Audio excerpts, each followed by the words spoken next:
योग की प्राप्ति के क्या उपाय हैं? जो योग समता में आरूढ़ होना चाहता है, ऐसे मननशील योगी के लिए कर्तव्य कर्म करना कारण कहा गया है। और उसी योगारूढ़ मनुष्य का शम मतलब शांति परमात्म प्राप्ति में कारण कहा गया है। जो योग समता में आरूढ़ होना चाहता है, ऐसे मननशील योगी के लिए योगारूढ़ होने में निष्काम भाव से कर्तव्य कर्म करना कारण है। मतलब है कि करने का वेग मिटाने में प्राप्त कर्तव्य कर्म करना कारण है। क्योंकि कोई भी व्यक्ति जन्मा है, पला है और जीवित है, तो उसका जीवन दूसरों की सहायता के बिना चल ही नहीं सकता। उसके पास शरीर, इंद्रियां, मन, बुद्धि और अहम तक कोई ऐसी चीज नहीं है जो प्रकृति की ना हो।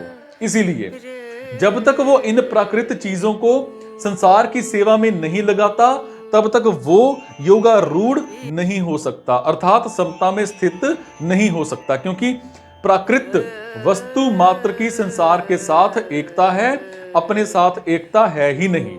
और प्राकृत पदार्थों में जो अपनापन दिखता है, उसका तात्पर्य है कि उनको दूसरों की सेवा में लगाने का दायित्व हमारे पर है। उन सबको दूसरों की सेवा में लगाने का भाव होने से संपूर्ण क्रियाओं का प्रवाह संसार की तरफ हो जाएगा और वो खुद योगारूढ़ हो जाएगा। यही बात भगवान ने दूसरी जगह अन्वय रीति से कही है कि यज्ञ के लिए अर्थात दूसरों के हित के लिए कर्म करने वालों के संपूर्ण कर्म लीन हो जाते हैं, अर्थात बिल्कुल भी बंधन कारक नहीं होते। और यज्ञ से अन्यत्र अर्थात अपने लिए किए गए कर्म बंधन कारक होते हैं। योगारूढ़ होने में कर्म कारण क्यों है?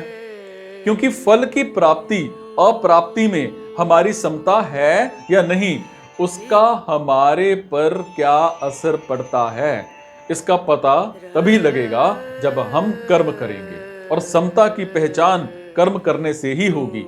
मतलब है कि कर्म करते हुए अगर हमारे में समता रही, राग द्वेष नहीं हुए, तब तो ठीक है, क्योंकि वो कर्म योग में कारण हो गया।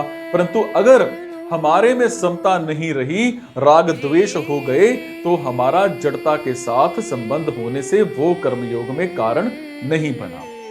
साथ संबंध रखने से ही अशांति पैदा होती है।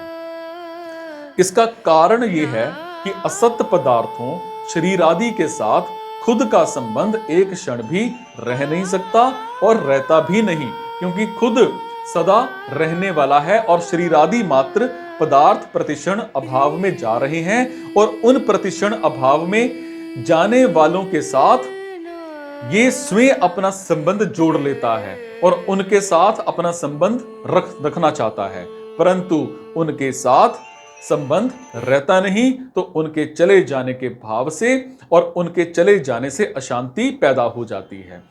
जब ये शरीर आदि असत पदार्थों को संसार की सेवा में लगाकर उनमें से अपना सर्वथा संबंध विच्छेद कर लेता है, तब असत के त्याग से उसको स्वतः एक शांति मिलती है।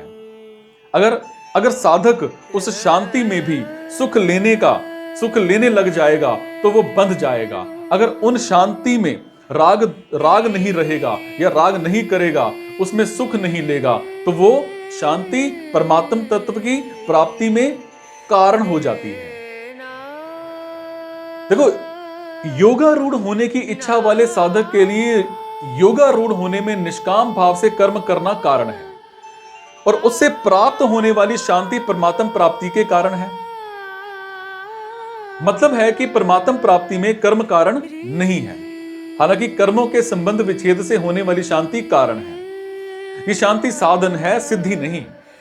और विवेक पूर्वक कर्म करने से ही कर्मों का राग वेग मिटता है, क्योंकि राग वेग मिटाने की शक्ति कर्म से नहीं है, हालांकि विवेक में है। और जिसकी योगारूढ़ होने की लालसा है, वो सब कर्म विवेक पूर्वक ही करता है, विवेक और विकसित होता है। जब साधक कामना का पूर्ति में परतंत्रता का अपूर्ति में अभाव का अनुभव करता है, परतंत्रता और अभाव को कोई नहीं चाहता, जबकि कामना करने से ये दोनों ही नहीं छूटते।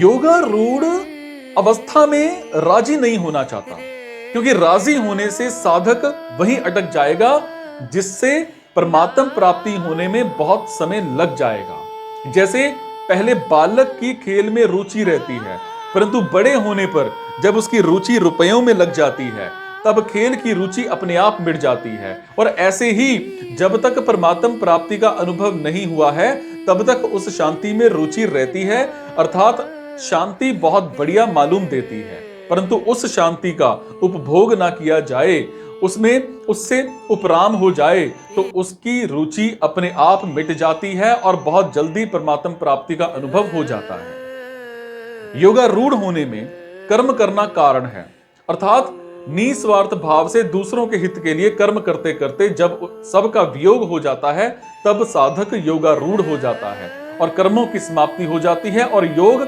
नित्य रहता है।